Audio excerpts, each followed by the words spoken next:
Hey besties! Welcome back to Sip and Chat, where we spill the tea on life lessons. Welcome back, everybody. Episode 5, coming to you live. How exciting. And guess what we're talking about today? The Paycheck Reality. You know, paychecks are very disappointing sometimes, but they can also be very exciting sometimes. Because I know when I put them hours into work and make that really good paycheck, I get super excited. But what I do with my paycheck is the most important part about it. That's facts. So today we are going to be talking about the importance of money impacts in our life. Yeah, and most of us were never taught how to manage money. But we are expected to know how to master it. So today, we want to start off with, well, by the way, if you are new here, I am Teresa, and this is Anna. We forget to say our names every single podcast that we... Yeah. Sorry, y'all. What's it called? We film. Yeah. We forget. I'm sorry. But, yes. We are here to become famous, and we need 100 followers, please. Please find us. This is a beautiful day to follow us, subscribe, like, comment, and share our YouTube page because it can bless other people. Yes, very much. But yes, topic number 1 is money impacts. So we're thinking about how whenever we are dealing with money, how we feel and how it affects our actions. So for one, it provokes stress, right? Yes, very much. How many times have we gotten checks just to find out that all of that check is going to bills? Almost every time. I want to cry. But yeah. Then second one, it affects mental well-being. So basically we can feel fatigued, where we feel like we're not getting ahead on things that we want to achieve. It can make us feel stressed, sad, angry, sometimes even depressed. Yeah, it really can. Money has power, but God has more, okay? Yes. It can also affect our relationships because sometimes, especially in a marriage, when there's financial crisis, it puts a stress on the marriage as well. For sure. It can also affect the way that you relate with others because sometimes, because of the money choices or the amount you have to spend, might restrict you from wanting to hang out with certain people or do certain activities because you know financially you're just not there. For sure. Like not being able to hang out with the people you love because of your finances does hurt sometimes with the relationships around you, and it doesn't always just mean your marriage, which sometimes saying no to things for a season is important to be able to get ahead, and then you will be able to say yes to all them people who you do want to hang out, who you do love, who you do miss. It also affects your life choices, so what you're gonna do, where you're gonna go, things that, for instance, if you want to start a business, if you do not put that budgeting in beforehand, you just can't go and do something. You have to sit there and wait, so it can put you in a waiting season. Yeah. So I think for me, my life choices are limited. One, because I don't work, and because my husband and I are trying to get ahead and save the most that we can because our family is expanding, and then our babies are not cheap, you know? We got the formula, we got the diapers, and thankfully for a while we didn't have to buy that, but we hit a reality check on, this is the next topic, but we hit a reality check whenever we got through all the things we got from our baby shower or our gender reveal, and then we were like, dang, we have to pay for everything now. And we were like, man, like, we didn't know the cost. We did not know the cost. We were so blessed. We were like, we didn't have to buy formula. My mother-in-law, like, she stacked up a lot from WIC because she breastfed, and that's what I used like the first I would say 5 months. And then diapers and wipes, the same thing. I barely had to start buying some like last month. I was like, wow, like having children is very, Expensive. very, very Yes. expensive. So it does cut back on our choices on wanting to go out. Or Yeah. like yesterday was his birthday, but we did do something with his family, but we couldn't do what we wanted Yeah. to do, what we had planned, because our budgeting was limited by the things that were priorities. Yeah. So, I mean, it does affect a lot of things. Even, for instance, life choices when you make, the decision of buying a car. You bought the car, but now you got to pay the insurance. And if you financed it out, you got to pay the finance. So it's kind of like, ooh. It'd be hitting hard. So then you have to rearrange, what you're earning. Because, every time that, well, I know for me, if I purchase something, I'm looking at my paycheck and being, okay, can I make this purchase without going, broke. yeah, like I'm gonna live $1 to $1 every day. So is this even a doable thing? And I know sometimes, I know in the past when I was younger, I made decisions that I did not think about all that. I didn't see the future. I only saw what I had in the moment. And I didn't realize that I did not prepare for what the future was bringing. And it was kind of like, oof. Yeah. Yeah. I always had that thought growing up. I was like, I had to save. And then I'm like, but with my car and the insurance, that was like all my paycheck. And I was like, how am I going to save ever? And plus, like, I would eat out every day because, one, I couldn't cook. And then my dad was never home. So I was like, my dad was never home and he would usually cook for us. And, yeah, that's where all my money went. And I was like, man, I need to make more money. And I started making more money, but then my car crashed. It's always something with their car, I swear.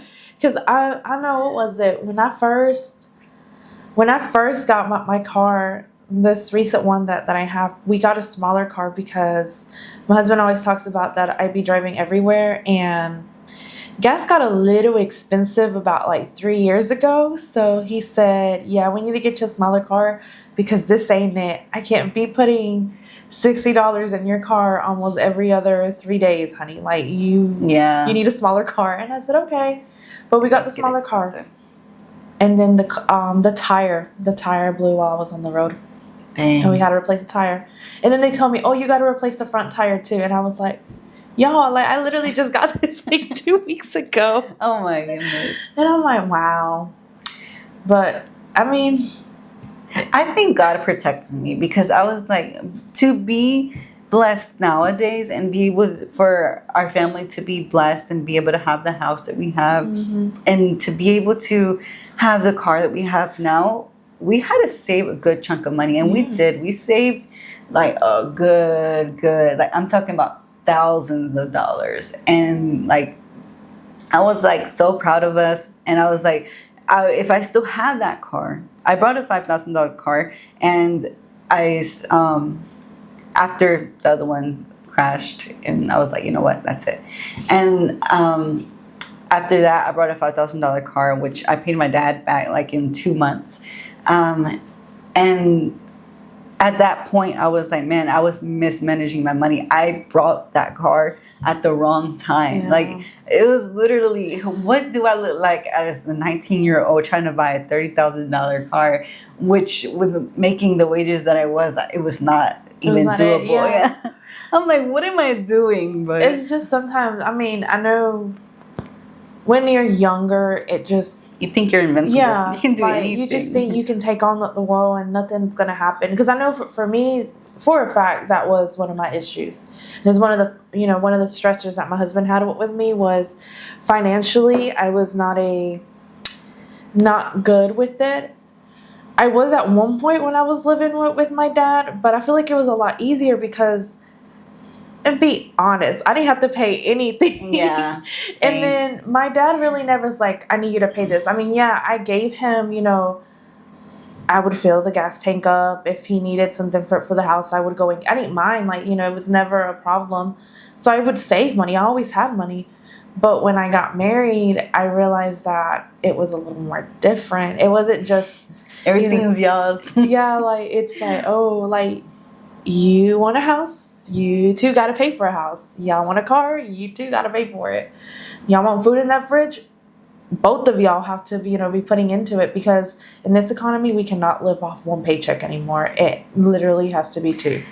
Yeah, right now we are, and we've been blessed. We've been blessed. My husband works so hard. Like, shout out to my husband, because he does work so hard, and he gets all the bills paid, and even like for us to buy things that we need, and a lot more, because I feel like I'm to be grateful for everything that I do have. And maybe we can't go on trips like we want to. Yeah. Maybe we can't, go out to eat every single day, or I wouldn't want to do that anyway, because the obesity rates are very high. Like, I just feel like you also got to take care of your body. Yeah. But I feel like we have to make the choices that we have to make to be able to provide for our family and for us to be good. So, I mean, at the end of the day, it is your family that, you have to see. Like, I know for me and my husband, I think it was one time that he really did sit down with me and said, okay, I know that I cover our bills and everything. And he's like, I don't mind. He said, this is what I'm going to do. But he's like, you also have to realize you can't be putting me into debt after debt after debt. He's like, this is not going to work. He's like, have you noticed that our main arguments have come from, money? And, at the time I was pretty young. I think maybe it took until when I was like around 23 to really understand and be like, oh, I feel like that's when you're mature enough to understand. Because honestly, like I said, I that's the only error that I did financially growing up, was buying that car. Mm-hmm. And as a new buyer, your insurance is not cheap. And it's so sad. As a new driver, pues, because I was a new driver. And that was basically all my paycheck. And I was like, that was the financial mistake that I made, that I needed for me not to make the mistakes nowadays. Yeah. Like, I talked to my husband, I'm like, if we're going to buy another car, or we can get in another debt, make sure that we can afford that thing all the way, or like we are able to make double payments so that this thing does not overtake our finances. Yeah, that's one thing that I did learn from my husband, was he would always tell me, he's like, you have to realize, is this going to be something that's going to put us into debt, or something that we can pay off in a reasonable amount of time and be fine, and not have to worry about any other bills to be a problem or not being paid for. And I mean, I learned after that, I kind of learned to like be a little better about saying no to desires, because I feel like that's one thing that I always have an issue with. It's like, I want something, and I'm like, I really want it. Do I need it? Right. No. For me, it was decoration. Like, we had bought the house, we had bought the couches, we had a somewhere to eat on our table, we had a TV, we had everything we needed, and I was still like, we need decorations. And I'm over here buying them. I felt bad afterwards, because I did buy a load of money of decorations for like Thanksgiving, because I had my family over. I was buying things for that.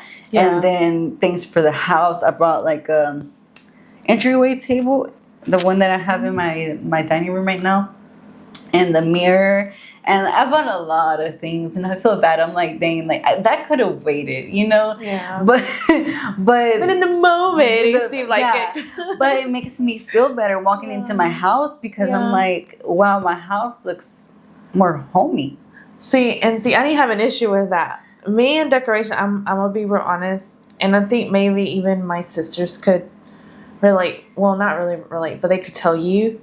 Yeah. This about me. I'm a decorate kind of person. I'm a very bare wall kind of person, but I feel like for me, I have to be able to see things and like be like, okay, this is that, and that is it. Like, I cannot see a bunch of stuff on the wall, because I feel like, to me, it's kind of like I'm not a big like picture frame person. Mm-hmm. I like the canvases, but they're very expensive. I don't even like those. I like the canvases, because you can get like one big one, and then like it's not taking up a lot of like. Oh yeah, I've seen people like get picture walls and then they have like picture frames all over the wall. Like that just irks my nerves. But I like the canvases because you can blow up a big one and just Yeah. put it there. But what I do for that is like I have albums that I put pictures in because I'm like I don't need them on my walls. I'm dead. I just want one big one in my dining room. No, I think who takes care of decoration at the house was my husband, to be honest. Because if Really? it were up to me, girl, we would be on white walls. Like, honestly, I don't know what it is. I don't know if I like the open space kind of concept kind of thing. And I'm very just like, you know. Maybe it just gives you anxiety to see a lot of things. Yeah, I don't know. I don't know why, but I've always been that way. And it's funny. I mean, it gives me anxiety. I ain't gonna lie. I'm the same way. But, like, I do like things here and there. Like, maybe, excuse me, one picture on this wall and then one picture on this wall. But that is it. Like, I can't have a lot of picture frames everywhere. No, I was telling, we were just talking about this the other day. I was telling him that I see little things like, I'll be on TikTok, you know, and I see people, you know, Mom, this looks so cute. Let me get it. Yeah, and then he's like, one, whether you're going to start complaining about it, or two, I'm going to see it in the trash 3 weeks later. And I'm like, which is true, but I feel like, why not try it? Yeah, like I gotta try it to see, but no. I feel like maybe the older I get, they be getting us women, right? Yeah, I was like, us. maybe the older I get, I'll start to like certain things here and there. I might, but for now, I feel like because right now, even with everything that we got going on in the house, I'm always like, when are we gonna get rid of this kind of thing? Because I've been telling him as well. We have, as you see when you walk into my house, we have that big furniture that's by the wall. We have to move that out, but we have to make space in the little why don't you sell shed. I don't know, but I've been like waiting. Like I've just been like when you get this out, like, let's go. That's how we get things done. He's like, things disappear, and I know you throw them away. Oh, and I'm sorry, I just can't do this. I don't keep a lot of things in my house. Like, the only room that had a lot of things was the office, but I moved everything up to the attic because I was like, this is too much for me. Like, looking through each room, I'm like, this is too much. This is too much. It'd be like that. But I mean, things are very expensive too. So I feel like I also look at that because buying a decorative pillow, y'all, why is it $30? Like, I'm like, exactly. I don't understand that. Like, it's just a pillow. It don't bring gold. I'm like, y'all. But that is true. Like, some things don't make sense for the price, but they have to make their money somehow. So people on the other side of that purchase are living off of whatever you're buying. And I just think about it. I'm like, you know, if it's for a good cause, I'm like, yeah, for sure. I'm going to help you out. But well, it'd be like, I was telling my husband, I said, I still remember whenever you can get a dining table for like $300 now. Like, we be sitting at like $1,000. I'm like, good Lord. Well, it depends where you go. They also have some on sale sometimes. Well, that's true. On sale, right? Because sometimes I feel like they just mark them down because some things happen to them or whatnot. I don't mind. A little scratch here and there, I don't mind. Yeah. My lower price. That's how I bought mine for about $300. I was like, you know what? This is not it. But yes. And the next one, well, parenting decisions. I'm the only one to parent here. I'll be watching. I kind of already talked on it. It does kind of, you know, you have to put your kids first and making sure they have everything they need before you try to buy things that you want. And honestly, food has been going very, like, high. I know. I'm just like, bro, why are we buying, like, honestly, we budget and we're buying like $800 worth of food, but that includes the baby's food and then that includes our meal preps. And I'm just like, why is it $800 a month? How are we affording that? Like, that's, I'm like, food is just too expensive. And honestly, we don't get any government help, so we do have to pay their formula out of our pocket. But it's fine because they're almost one. And so you're going to get them on that whole milk. Right. I was like, it doesn't help that we have another one on the way, but we'll cross that bridge when we get there. Yeah. And we will provide a way. And then Another impact of money is freedom. Like we already talked about, we don't have the freedom to get everything we want. We don't have the freedom to just leave the country for a year and be like, I don't gotta work and be cool. Can't wait to get there, but we might get there one day where people are working for us and we can still be away. That would be so nice. One day. We should make a business. Yes, we should. We should make a business. Anyway, then last one is peace. Yes. Kind of goes with stress. So when you have stress, you don't have peace.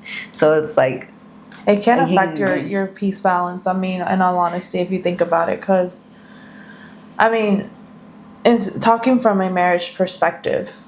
When you have stress because of finances, it makes a very stressful environment. And you can't have that peace that you usually have. You're always, this or that. Worried. Yeah. You're worried about how you're going to be able to cover that one thing that you really need. Yeah. And you just can't. Which I always feel more for my husband, because sometimes I feel like I understand, but I feel like I understand, but then I forget. I don't know, it goes in one ear and it goes out the other. But then I realize, I'm like, dang. My husband is, he is the one that covers, everything. Like this household walks because, he's the one that's doing it. And I'm like, and I do spend, because he usually tells me, I don't care what you do with your money, but I want you to be smart with it. Because he's always like, what if something happens? What if I'm not here? Like, I want to be sure that you're able to like take care of yourself. To put that in perspective, whenever me and my husband barely moved into our house, we were able to get a $200 allowance a month. So we could buy whatever we wanted. Mm-hmm. And I was actually thinking about saving that. And my sister would come help me with the boys at the beginning. And I sent her like a good amount of money. I was like, thank you so much because you helped me rest. Like I was so thankful. And right now we're not able to do that because of the circumstances. Yeah. And I'm like, I'm still able to buy what I need. He's able to buy whatever he needs. The boys have more than enough of what they need. And so I'm just thankful. But I'm like, how can we move our budgeting around just to get that $200 back a month? Like just to buy whatever I want and save it. And like you said, be smart with your money because there's things that I want to do for him or that I want to do for myself that I'm just like, I can't because, well, for one, I don't work and I don't have my own money. Plus, we don't have that money in abundance just to be spending. Yeah. I know for instance, like right now, that's one of the things that we were, he was talking to me about. He was telling me, this is why I tell you to save because things just come up. Yeah, I mean, I work, and I work a pretty good job. I get paid pretty good. I mean, I can't complain about, paychecks and stuff like that because I get paid good. How I manage that money is the problem. It's not the paycheck. It's how I manage it. For sure. I think that's everybody's. Right now, I feel like since I've been back in school and I'm not working as much, you see that impact in your paycheck. And I'm like, ooh, I'm earning enough to pay my bills that I get myself into. But now I've noticed that I don't have that money, like you said, like that splurging money. Yeah. And it's kind of like, what happened to my money? Yeah. And he's like, this is why I tell you to save. Which he's like, I don't mind, giving you money. He's like, but we both can't be spending. Like one of us have to save, which I understand and I get, which right now, me and him were sitting there just talking about that. We were like, hey, because he works construction. So, in the colder weather, work slows down. Mm-hmm. And he tells me, he's like, hey, I might not be able to cover, or we might not be able to do certain things right now just because he's like, we got to make sure that if I'm not working for 2 to 3 weeks right now that we have, he's like, I'm not using our savings, that we're using what we can so our savings doesn't get touched. And I'm like, okay. Which I mean, now that I'm, a lot older and mature, I understand, it's not, bills don't wait. Yeah, they don't. This lights need to keep on. So, I need heat in this cold. Oh my gosh, the light bills. Oh my gosh. Mine is like through the roof. And I'm like, how in the world is it through the roof? If I literally use the fireplace and I turn off all the other heaters. I don't use light during the day because I open the windows and it gives me enough light. And I'm like, how is it 341 last month and then 400 and something this month? Girl. I'm like, yeah. It makes me want to like throw up when I see that bill. I'm like, the reality check that you get growing up, right? yes. Because you're like, Dad, how did you even afford that growing yes, up? girl. I'm like, now I understand why my dad used to get mad at us every time we would leave the door open and we would sit there and be like cranking the AC up. He'd be like, close the door. And I think about my sisters a lot because I'm like, okay, my dad did it, but my sister was, by herself with 3 kids, and I'm like, how did you do it? Obviously she did get a little government help, but at the same time, to buy what they needed for school is not anything to do with government. I'm like, how do you do that? Because this and then I look at my other sisters too, and I'm like, how are y'all making it through? Like, y'all make it look so easy that I'm like, I get into it and I'm like, this is hard. This is hard. Like, the decisions you have to make, the things you have to say no to, the things you have to put off. And is that No. okay? The things you have to put off to be able to reach that blessing and be able to have more. It's just, it's a lot. A sacrifice. It's a lot. Normalizing struggles, y'all. Yes. So I feel like this one's a good topic because I feel like people normalize things like debt. Yes. Or living paycheck to paycheck. And I think that's where I was at one point, was living paycheck to paycheck. My husband now, since we got married, we're a lot more. I was like, how individually did we not save more? Mm-hmm. Individually, we did not think about the future until we got married. Yeah. Then I was like, how were we able to save that much money, that little bit of time? Yet all this time that we've been like living individually. Now, granted, he did help his parents, but me, like, it was like, I think when we got married, I had like maybe $3,000 saved, which is more than average. The average is like $1,000 per person to have saved. But I was like, why did I not have more? Yeah. At that point, I already had gotten rid of my car. The reason why I didn't save more money at one point was because I did buy my car. The $5,000 one that was used, which was really good. My niece is driving it now.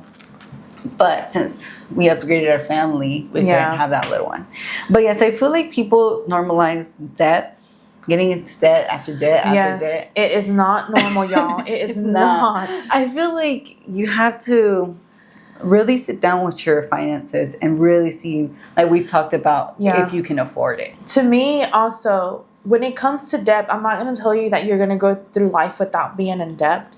Because you are. At one point, you're going to be in debt with something. Rather it's a house, a car, or, maybe school. I think a house is the only thing that's a good bet. But the thing about debt is, if you are going to be in debt, is what you're going to be in debt going to be for long-term use? And can you get any value out of it?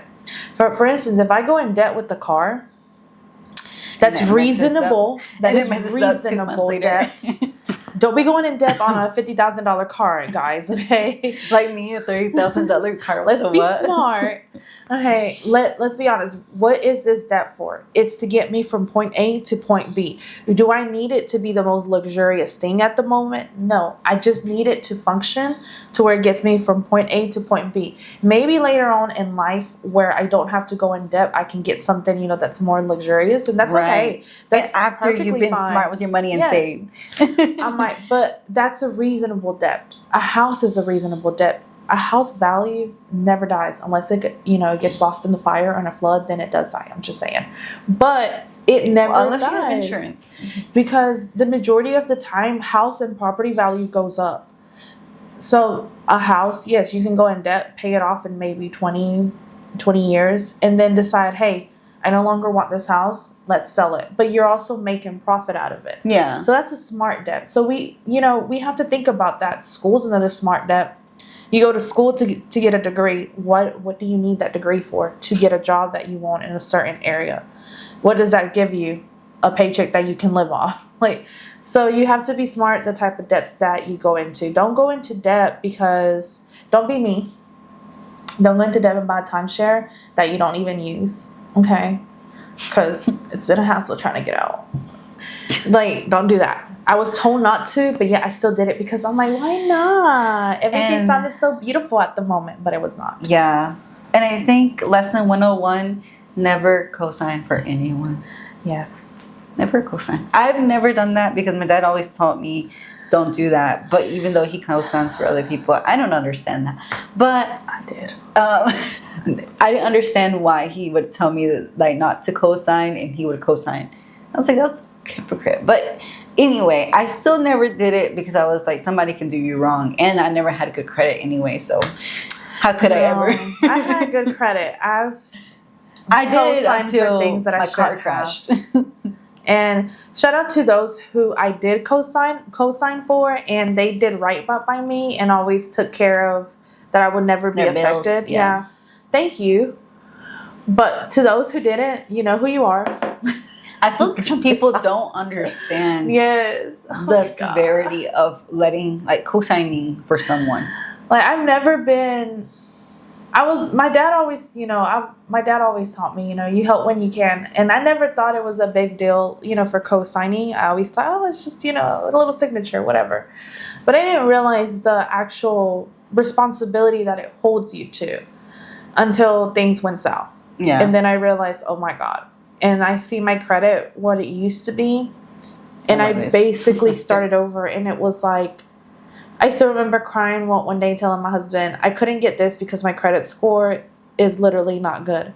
I didn't know that my credit score, held so much weight in a lot of things that I needed to be able to do.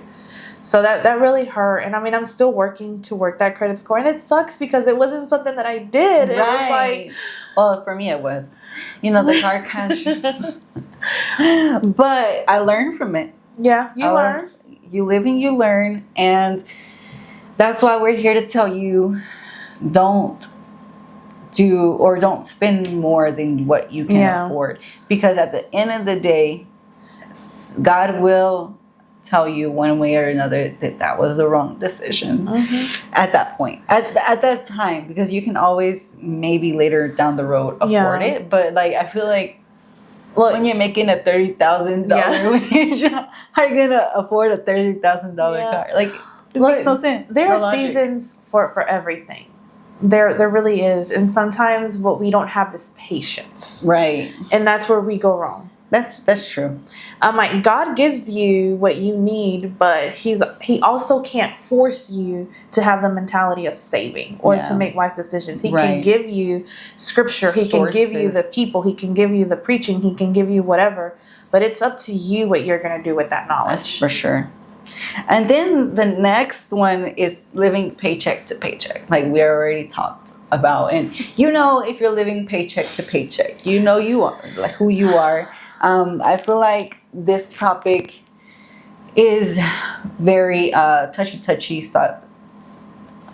topic, because I feel like some people can't control, which everybody's in control of how much they earn, but I feel like people can't control what they have to pay. Yes.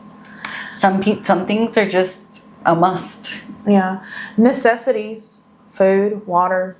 Yeah. Electricity is a necessity. Especially if you're like not stay-at-home mom. I'm a stay-at-home mom. I meant like a single parent. That's what I was trying to say. Single parent, and you're trying to like take care of 3 or 4 children by yourself. Like, shout out to y'all, because y'all are doing the thing. And let me let you know that you are strong enough and you can get through it, because it's hard out here. For all of those who work jobs that pay the minimum wage or not enough, and you still do it, y'all, congratulations, because it takes a lot. It really does. And for me, my love to most teachers, because I know that paycheck. I know how that feels. And I know that, especially those who don't get that paycheck till the end of the month, I know we scraping by paycheck to paycheck, and it hurts. So shout out to y'all for making things happen and actually being smart. Oh, I don't know, but I feel like you have to know how to budget that money. Yes. Because you get it all at once, and you're like, well, that's a good what do I do? Yeah, like, what do I do? Just blow it. And then I feel like a lot of government jobs also pay monthly. Yes. It'd be hurtful, It'd be hurtful, because I'd be thinking, oh, I'm getting a big amount of money. And then when I'm like, oh, I got to pay this, I got to pay that. Okay. But shout out to those who have learned how to manage it and to those who have taught me how to manage it, because I've had people who I work for, and I'm not really shy when it comes to like finances. I will ask because I feel like sometimes I have a lot of questions and I don't feel like I was you don't taught, know. Yeah. So thank you for those for, giving me hacks and tips and, telling me, hey, you could do this, you could do that, or was this even a smart idea? Right. Thank you. And thank you for calling me out whenever I do things I shouldn't. And then the last one, normalized struggles, is feeling behind financially.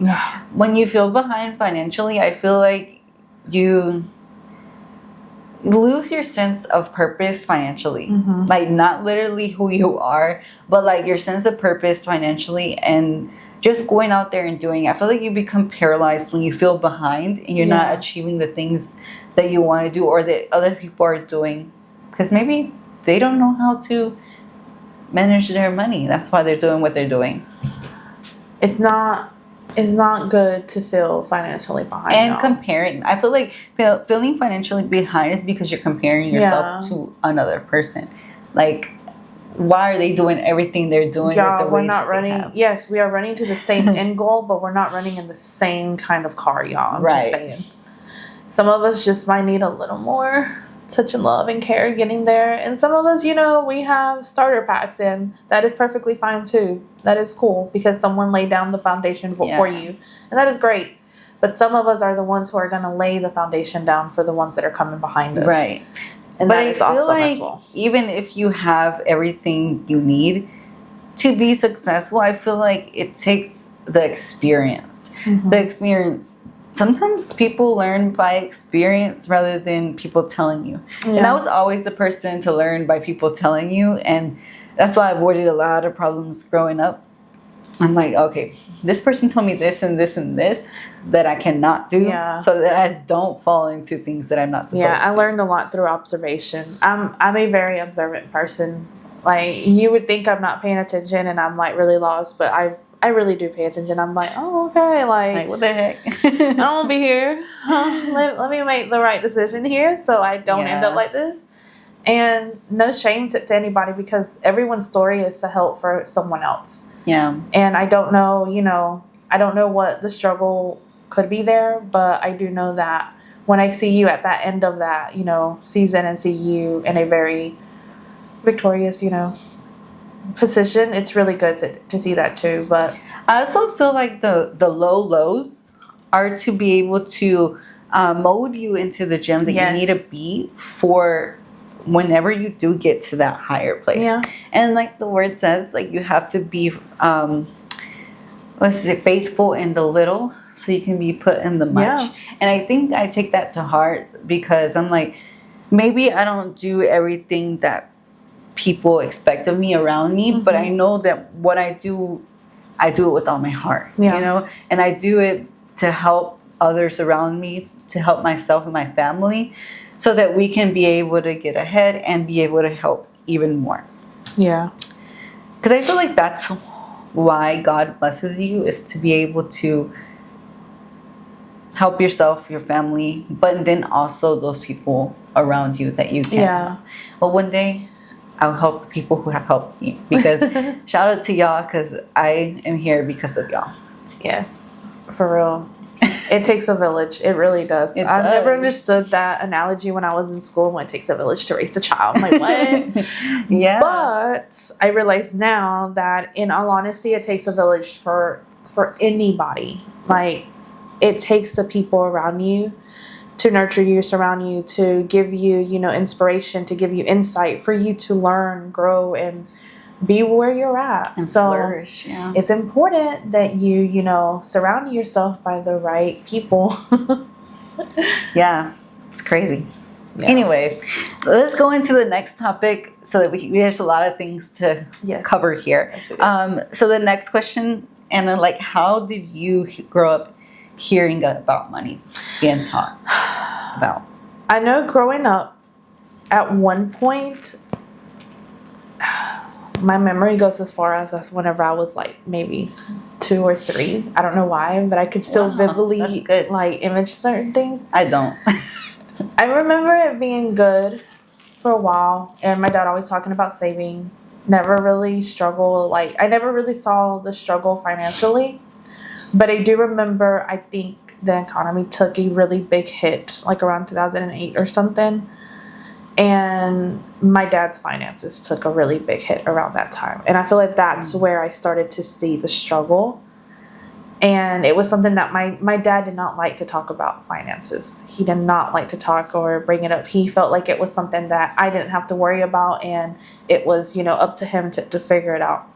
But like I said, I'm a very observant person. So even though he thought I didn't, realize the things, I would see, how sometimes he would be frustrated, or, it would bring, stress, because I could see that. And then I still remember maybe in my teen years, I could see the stress that he felt whenever he was, going paycheck to paycheck, because I do remember that. I always tell my husband, it makes me a little sad, because at that moment I still remember being, maybe 14 or 15, thinking to myself, why doesn't he tell me that he needs help? I can go find a job, and I could help. But my dad was very, no, like, I'll figure this out. This isn't something you need to worry about. Yeah. He always did tell me, make sure you always save. Make sure, always have something. Don't be spending your money on things you don't need. Yeah.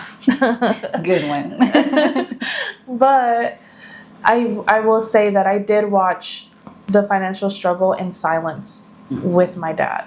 And I did, over time, I did see him, prosper, which I'm very happy. And shout out to those who did help my dad when he needed it, even when my dad did not ask for help. For real, like, thank you for actually looking out for him, and not ever making him feel, not less of, for always just being like, just because my dad, I feel like me and my dad are the same in very, very, like, well, in a lot of areas. And I feel like one of them is we're not good at asking for help. We tend to, like, keep it to ourselves. It's a pride thing, and we're learning, which I feel like my dad has become less of it as the years have gone by. But I do know that at the beginning it was a pride thing, and I understand. I get it. Yeah. But thank you to those who did help him and did help our family, because you don't know the impact that I saw in that. And it also made me be a lot grateful for things as I got older, and to be merciful towards others too. But yeah, that was me growing up. What about you?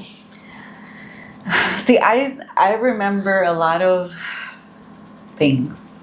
Okay, first of all, when my mom was with us, she was working here and there. Like, she would work here and there. And that was when we were a little bit older.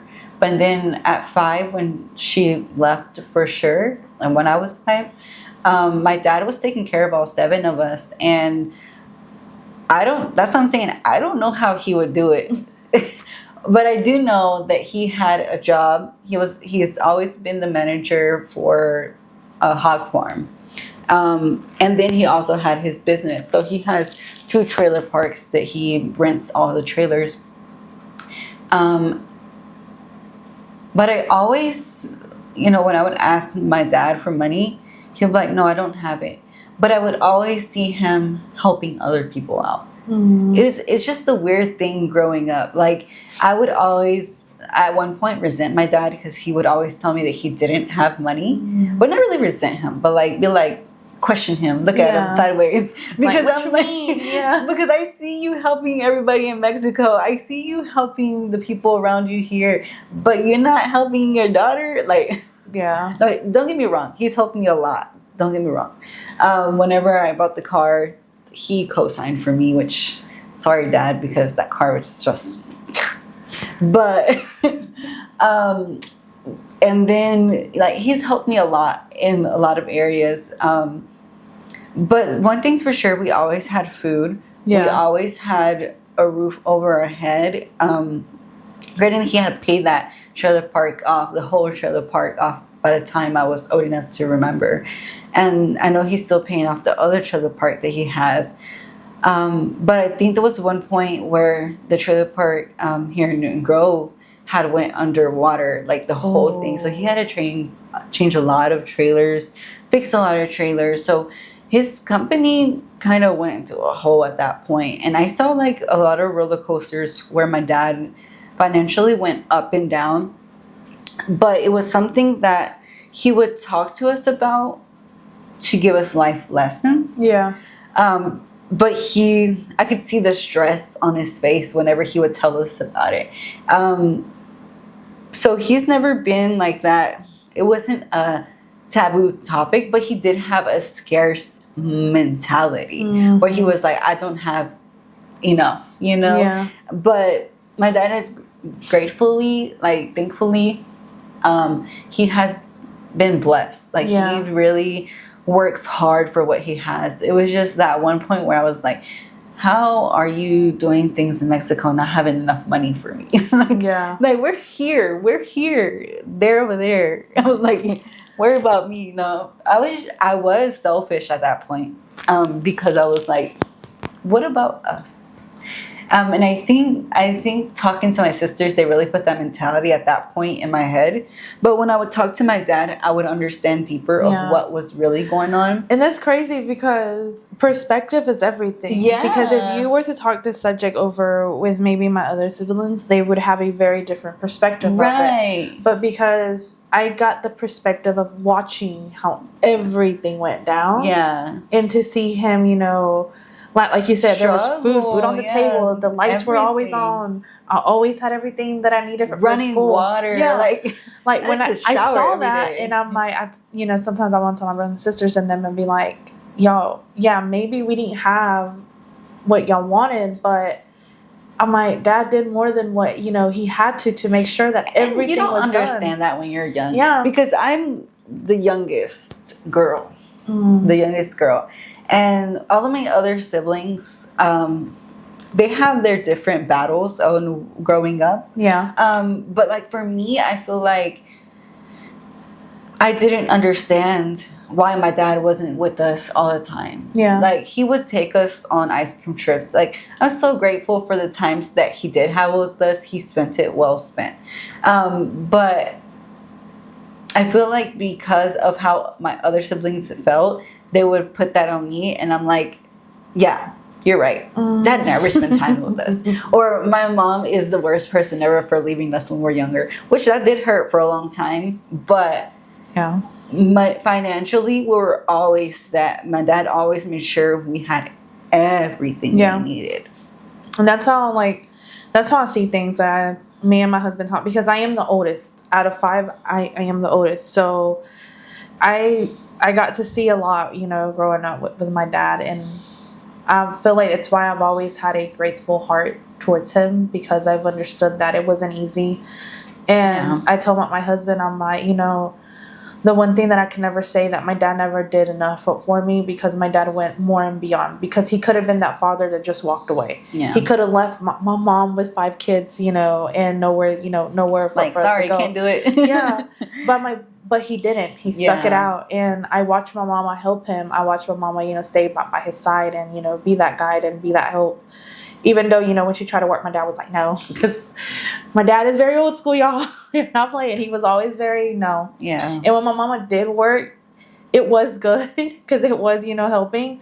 But what my dad didn't like was if we were home alone and stuff like that. My dad didn't like that. So, I mean, looking at it now, I understand that perspective, because a lot can go on. I mean, if me and my siblings sit down and tell you the horror stories that we went through when we were by ourselves, left alone for just maybe 30 to an hour, yeah, y'all would never leave us alone. Cause good Lord, we were not the brightest bulbs. I will say that. Yeah. But there's a lot of things that can happen, and especially you can't trust sometimes even family. Yeah. Which this is for another topic. Let's stay back on the paycheck reality. But let's talk about some common mindset traps. Yes. So, what's a famous saying that we say? When I start making more money, I start saving. Y'all, that never works. That's why it says, whenever you're faithful in the little, you'll be put in the much. Because I'll tell you something. I think if you don't start now, you'll never start, because it's like going to the gym. You want to lose weight, you want to be healthy. If you don't ever start eating healthy or going to the gym, you won't be healthy and going to the gym, because I want to be that fitness mom too. But, things happen. I'm tired, but we're trying to get through it. It takes a decision to be actually made. Yeah. It's not when something happens. No, it's the action that needs to follow for it to happen. And I feel like it's how do you say it? Like a character that you have. Yeah. That regardless of what you are going through, you're gonna set that that decision forward, and you're just gonna achieve it, because like goal setting, like we said, like you're just gonna achieve it because you know of where you want to end up. Yeah. And if you want to end up, broke on the streets, then don't ever save, or don't ever be smart with your money. Don't ever budget it. But if you want to, you're going to budget. You're going to put that money aside to get that bigger thing that you need. It's going to be a plan. Yeah, exactly. And even for those of you who are watching that are still young, who are still like maybe, in your teen, aka my niece, you can start saving now. For real. Like even even if it's $5 that you're saving each week, then $5 will gradually pick up a habit that you're saving. Yeah. And sooner, when you get that bigger paycheck, you're going to save more, and you're going to save more. Yeah. Make it a habit, because good habits are good to have. Bad habits are not bad, because they're called bad habits. But duh. But some bad habits that people say are bad habits are sometimes good habits for other people. Depends on. Yeah, it is true that perspective. You're right. Or what's your needs, like what are you trying to achieve? Because your bad habit per se was that you wake up early and you feel tired later on. Yeah. But it could actually be good for me. Yeah, it could actually be something good for me. Like if I were to wake up early and go, but I don't know. Make a good habit with your financial decisions at a younger age, and then the older you get, it would be easier to do those accommodations. I do know that I feel like if my mindset, even in my teen years, would have been budgeting and learning how to budget and how to plan out things, maybe I could have made better decisions the older that I would have gotten. Thanks. I mean, so you're not too young. Don't say, oh, I'm still a teenager, my parents take care of me, no. Look into it. And like she mentioned earlier, be patient with what you want to get. Be very patient, yeah. Don't buy a $30,000 car when you're young. Save, and then you can buy a better one. Yeah.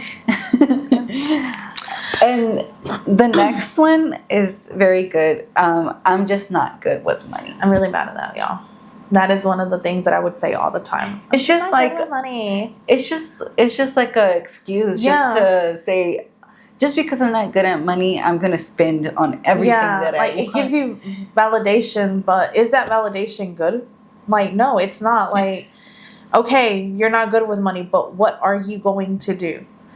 It's like, for me, like, it was one of them things where I would always say, I'm just not good with it. I'm just not good with it. And now it's like, okay, you're not good with it. I get it, but get it together, because this bills ain't gonna wait. I feel like for me, my common mindset trap was I'll start when I make more. I just don't have enough to be saving. I just don't have enough to be doing this and that. And which was true, because I made a financial mistake. But that's why I said, you live and we learn. Yes. And we're here now. And then the last one is budgeting is restrictive, which is kind of true. But if you really think about it, it's for a goal that you're trying to reach when you get older. And I feel like it is not restrictive. It's just you putting your priorities straight. Yeah. It's not that you can't get what you need, but it's lowering the amount that you spend on those things. Yeah. For example, if you eat out like $300 a month, which was crazy if you do, like us, one time we did that. No, it was crazy. But anyway, if you eat out $300 a month, maybe reduce it to $150 and just be like, this is the money that I have. And it's just a purpose to be able to reach something greater. It's just little little goals that you're making for yourself, because you can put that $150 in savings, and bam, you can probably have even more. Go ahead. But yeah. So the next thing is building a basic budget. So what's it called? Sectioning out your needs versus your wants, and then your savings. So I think for us, we do like our needs, our bills, my baby's milk, diapers, wipes. All your essential things. Like Yeah. those are your need, like the things that you need to, like, you need a home. Right. You need electricity. You need water. You need food. Facts. All the bills. You need gas. Gas is a bill. Like, that's an actual need, y'all. We do budget gas. We even budget, like, in our wants, our miscellaneous things. Like, we even go to Walmart.com and we, like, put in everything we need and put the amount there. That's how much we budget. Hey, that's not actually a bad idea. Yeah, that's how much we budget. I need to teach me that. Right, because we have kids, so we do our bills that are non-negotiables, that never change. Because you have your bills that are fixed, and you have your variable expenses where, like, light bill, like I said, $341 and then $428 is a whole big difference. So we put that apart. Also, we do pay water, so our water is apart from our bills, but we still budget for that. Like, we do get the bills before we have to pay it, so we go ahead and put it in our budgeting sheet.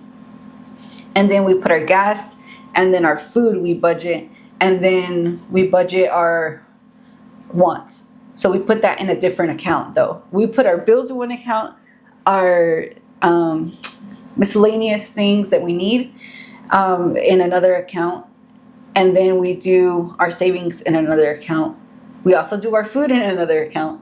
So we put everything where it's supposed to be, and we see it in plain daylight, so that we don't mix things up. And that's a good budgeting practice, to be honest. Yeah, I do like that. We do that because we're like, honestly, every dime counts, and we have to see how much we actually can save, because we can't save the same amount, even though we have a savings, what's it called, a savings goal that we want to get to, but sometimes it takes a little longer to get there because we can't save all that we want to save because of what we need. Yeah.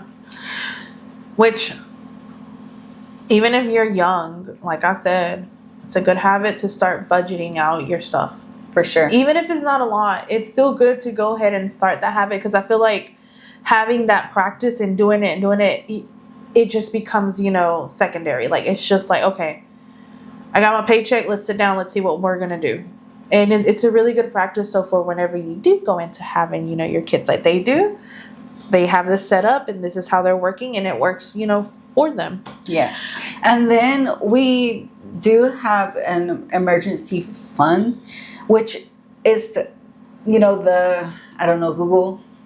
Google says that the average person does not even have $1,000, or the average person has $1,000 saved, or doesn't even have it. Sorry, it doesn't even have what? It doesn't even have $1,000 saved. Oh my gosh, yes. I think we're like, so guys, our battery was not charged. This is the second time, recording this little bit, but but my brain is like, what? I thought I already said this. Yes. Yeah. But anyway, like, yes, the average person does not even have $1,000 saved. And honestly, since we did do some investments, since we did do had to buy some things for the house, and even the kids' stuff, like, we had to invest in little heaters because we're trying to get HVAC, but it's a big deal right now. And that's our savings goal that we want to get to. But also having an emergency funds is very, very important for the things. They say 6 months of your expenses saved, which we did have before we had to use it. Which is good, y'all, which is good. But like she's saying, it's good to have an emergency savings as well, because you really never know about Yeah, you never life. know what can happen. And like we had so many things we had to invest in for the house that we're starting over with our emergency funds and even our savings, because we had to use most of it up. We didn't use it all, but we had to use most of it up with our kids' expenses, because I feel like we're in a new season where, like I told you last time, we used diapers and wipes from our gender reveal and our baby shower, that we never had to buy anything up until this point. Yeah. And so now we're having to budget for those things. And sometimes we didn't budget the right way, which now we're starting to learn even more on how, like, I mean, where it's a our learning finances- process. Yeah. Yeah. So I feel like in different seasons of your life, you find different ways that you have to budget. Yeah. And sometimes having more for the food, or having more for putting more towards certain things Yeah. can take away from something else. And really acknowledging where you are in your budgeting season will help you to determine how much you put towards what. Yes. And also realize nothing is forever. Like she said, seasons change, things will change. Your budget will not be, this is a one way for everything. No. Yeah. It will change, and it's okay. Don't feel as if you're messing up or you did something wrong. No. It's just something else, changed in your season, and now you gotta, fix that in. Like I told you before, like we used to have $200 where we could save, or use on whatever we needed or what we wanted. And now we don't have that, because now we're having to buy the kids stuff. Oh my God, I keep burping. But yeah, that's where it's going. And so now we don't have that money to just, have for ourselves. And I could have been saving that money, but now we don't get that. So now I'm like, where in the budget can we get that? Because I need it. Yes. But it does change with seasons. It does. Now, another thing that we do need to be aware of is debt. We know debt is part of finances. We know that debt comes in every shape, form, size, you want to call it, whatever. Amount. Debt is debt, y'all. But there is debt that has bigger value than other debts. Like we mentioned before, a house. Yeah, it's a big debt, but I feel like it's a debt that's necessity. That's needed. Mm-hmm. And it's a debt that can also bring you profit at the end if you do everything the way that you should. A debt that maybe is not a good debt is a timeshare, like I said. Y'all. I'm just no. Do your research, y'all. Just do your research. Don't be Anna. I saw a video and it was like it mind blown. It made me mind blown. Bro, I have pregnancy brain. And like I said, it's mind blowing. It was mind blowing. Yes, it was mind blowing, because it was like that you save $1,000 for emergency funds, and then everything after that you pay down debt. And I was like, bro, like that's what we're trying to do, but we're not there yet. I was like, that's what we're trying to do, is paying down the debt. And I feel like knowing the debt that you're getting into, you need to know it so that you're able to pay off that debt ahead of time, so you're not getting so much interest. Like if you don't know about interest is something that you don't want to encounter.